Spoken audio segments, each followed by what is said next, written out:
Tens of millions of Americans heading to the polls today to elect the next president. It's tipped to be one of the closest, one of the tightest races in history. Let's get a word with from Harriet Harman on this, former Labour MP, one of the longest-serving members of Parliament, I think, in history, I'm probably right in saying. Harriet, good afternoon to you. Do you hold that title? Are you in the books? Well, I'm the longest-serving woman MP, I think, yeah. But, yeah.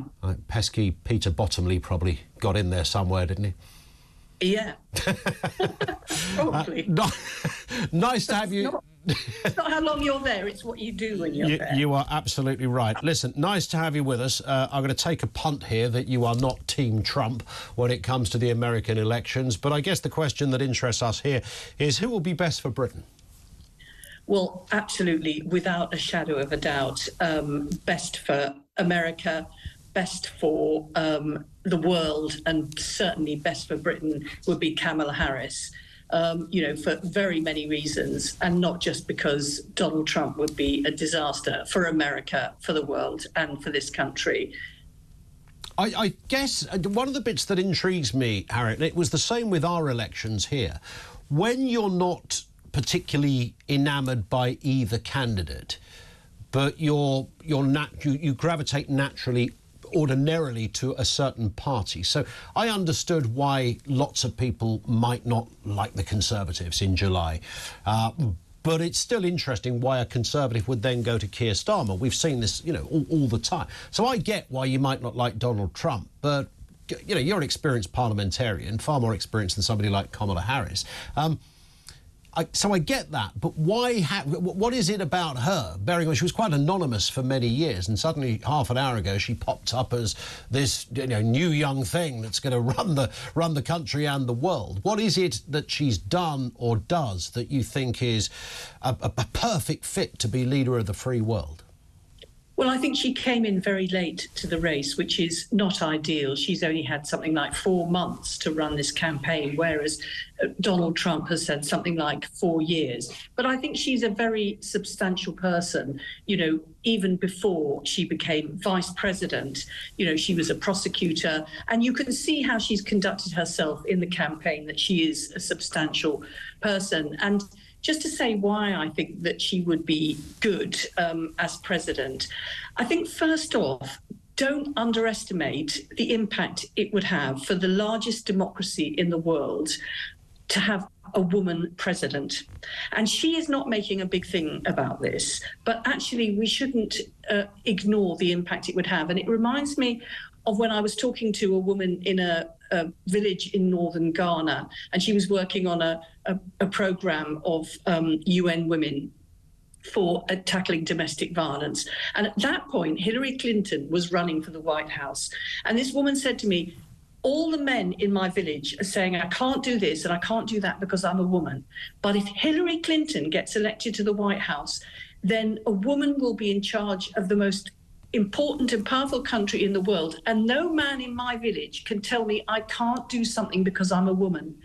The cultural impact of having a woman as president of the United States would be uplifting to women who are struggling for equality all around the world. And by the same token, to have in charge of the most powerful and important country in the world a man who is an avowed misogynist and a justifier of sexual abuse of women and a disrespect of women would have a terrible impact. So I think Kamala is important for, you know, what's called breaking the glass ceiling. But more than that, I think that she is a supporter of democracy. She wants her country to be united and people to be comfortable in their country, whereas Donald Trump, his way of dealing with things is building on divisions and exacerbating divisions with people, which is very dangerous.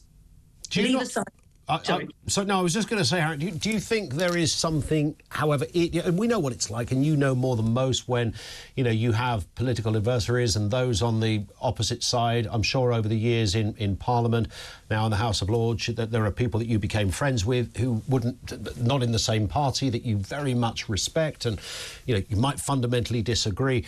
Somebody like Trump, if you park the bits you don't like, and I appreciate that it's a fairly substantial list, Is there something about Donald Trump that internationally would penetrate areas that she wouldn't? I'm thinking China, Middle East and Ukraine. I know he's promised, almost like a magician to, solve these things on day one, but putting the bluster to one side for a second, is he not better placed? Is he not a bigger figure, a more impactful figure when it comes to those big international issues?